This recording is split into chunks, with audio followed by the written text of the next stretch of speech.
আপনি আমাকে কোনোদিন ক্ষমা করতে পারবেন না। আমার কারণে আপনাকে এরকম একটা সিচুয়েশন ফেস করতে হচ্ছে। আমি এটাও জানি যে আপনি কোনোদিন আমাকে ওয়াইফ হিসেবে মেনে নিতে পারবেন না। না পারাটাই তো স্বাভাবিক। আপনার জায়গায় অন্য কেউ হলে হতো একই জিনিস হতো। আমি আপনার কাছে কখনো ওয়াইফের মতো আবদার করবো না। আপনি আপনার লাইফ যেভাবে ইচ্ছে সেভাবে সাজাতে পারেন। আপনার যা ইচ্ছে আপনি তাই করতে পারেন। আমার প্রতি আপনার কোনো দায়বদ্ধতা নেই। এমন একটা সিচুয়েশন পুরো পরিবারের উপর থেকে রিসেন্টলি যা গেল, এরপরে আমি আমার বাবার সাথে ফাইট করতে পারিনি। আমি একটা মেয়েকে অনেক ভালোবাসি, রমি। রমি আমাকে অনেক ভালোবাসে।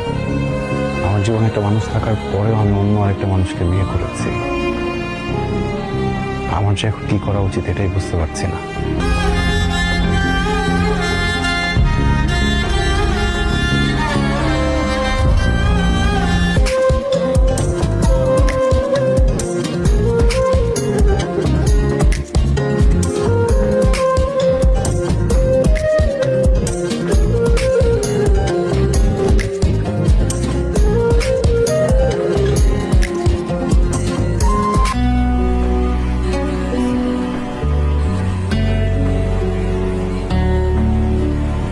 আপনি এসছেন? বাবা মা আপনার জন্য অপেক্ষা করতে করতে ঘুমিয়ে পড়েছে। আপনাকে অনেকবার ফোন করেছিল কিন্তু আপনাকে ফোনে পাওয়া যাচ্ছিল না।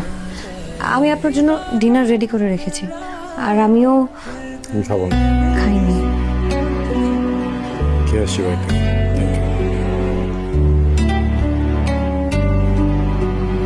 আমি যে প্রমের সাথে দেখা করতে গেছি। জি। ওকে আজকে সবকিছু বলে এসেছি। জি। ওকে এটাও বলেছি এদিকে সবকিছু সর্ট আউট করার পরে আমি এই সম্পর্কটা শেষ করে ওকে বিয়ে করব। জি। শুরুতে শুরুতে একটু কান্নাকাটি করছিল, পরে বুঝে পড়লাম আসলে অনেকদিনের সম্পর্ক তো, কেউই কাউকে ছাড়া থাকতে পারবো না, এই জিনিসটা তো বুঝি। কিন্তু দেখেন আমি না আপনার জীবনের ভালো মানুষটা না হতে পারলেও আপনার জীবনে খারাপ মানুষটা হতে চাই না। আমি চাই না যে সেলফিশের মতো নিজেরটা নিজে গুছিয়ে দেন হঠাৎ করে আপনাকে ডিভোর্স দিয়ে গায়েব হয়ে যেতে। ভাইয়ের কাছে শুনেছি আপনি জব করতে চাইতেন। জি। শুরু করছেন না কেন?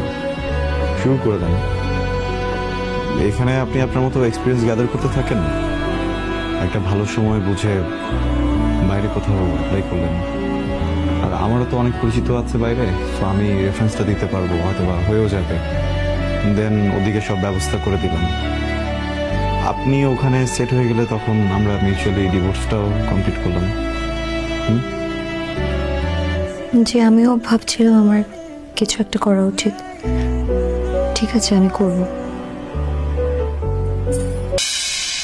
কিছুদিন আগে যে মানুষটাকে ভালোবেসে বিয়ে করেছি, আজকে তারই ছোট ভাই আমার হাজবেন্ড। কিন্তু কিছু করার ছিল না, আমার কিছু বলার ছিল না। যখন আমি ভেবেছি যে ঠিক আছে এবার কোনোভাবে সংসারটাকে গুছিয়ে নেই, তখন দেখলাম সেও আমাকে ছেড়ে দিয়ে তার জীবনটা গোছাতে চায়। এখানেও তো আমার কিছু বলার নেই। সরি ভিতরের ওইসবের জন্য,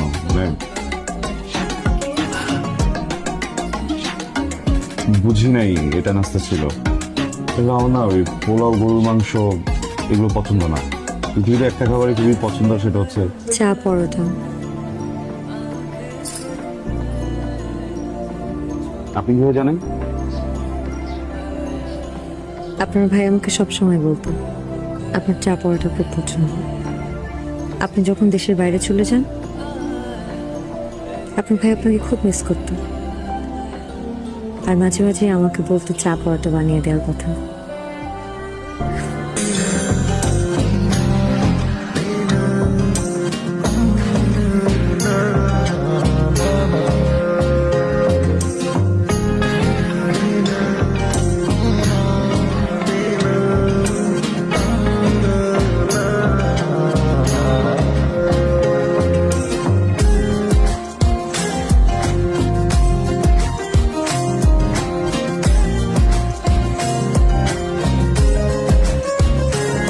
মিনিট আছে, 30 মিনিটের মধ্যে সবকিছু শেষ করতে হবে। কিভাবে কি করবি তাড়াতাড়ি কর। দোস্ত এটা সাজাতে তো অনেক সময় লাগবে, তুই আমাকে আগে বলতে আমি সাথে করে আর 2-3 জন লোক নিয়ে আসতো। তুই এখন বসে আছিস কেন? নিয়ে আয়। তুই কোনো টেনশন করিস না, 20 মিনিটের মধ্যে রেডি করতেছি।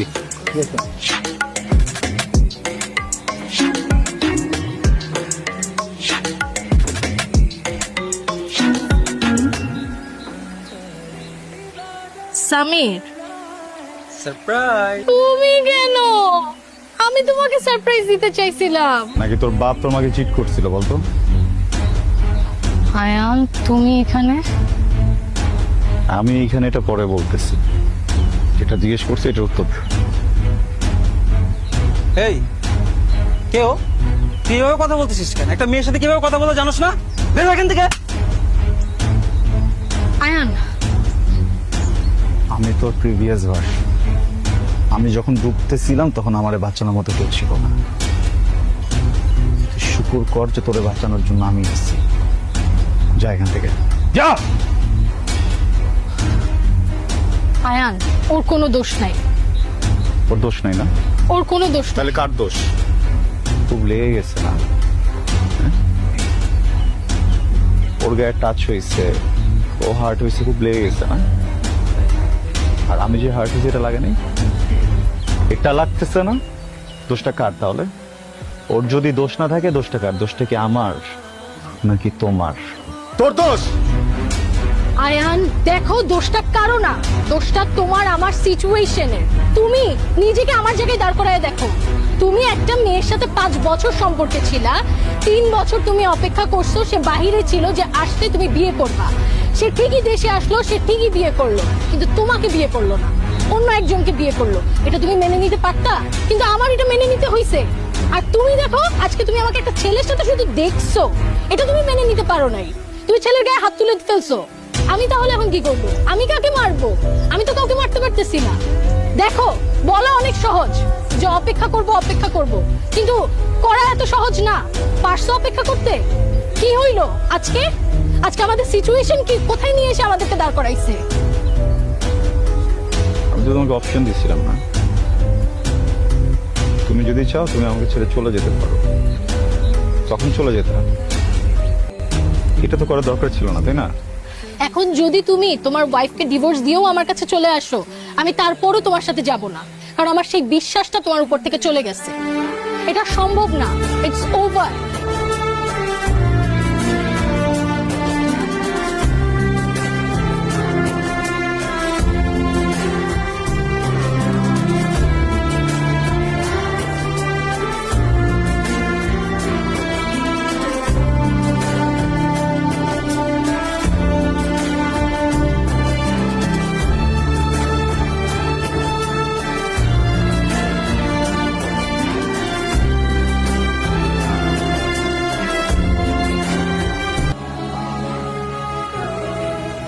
Ayaan, thank you.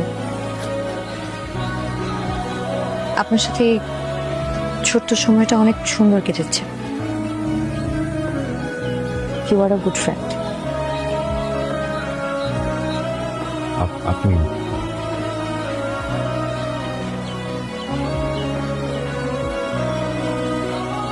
জয়, আমি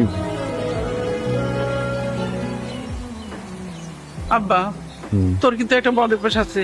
তুই বিদেশে যাওয়ার পর একবারে যোগাযোগ বন্ধ করে দিস। এবার যেন এরকম করিস না। যত্ন নিজের।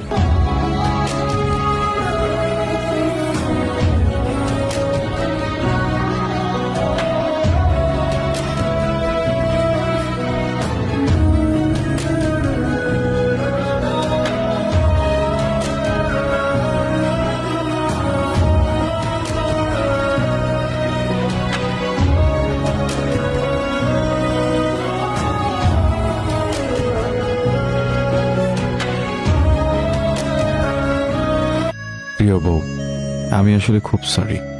এই পুরোটা সময় হাজবেন্ড হিসেবে যেভাবে থাকা উচিত ছিল সেইভাবে থাকতে পারিনি। আসলে এত অল্প সময় ব্যাপারটা মেনে নেওয়া আমার জন্য খুব কঠিন ছিল। দেশে আসতে না আসতেই বিয়ে, তারপর প্রমের বিষয়টা, সবকিছু মিলিয়ে আমি একটু পেঁচিয়ে ফেলেছিলাম।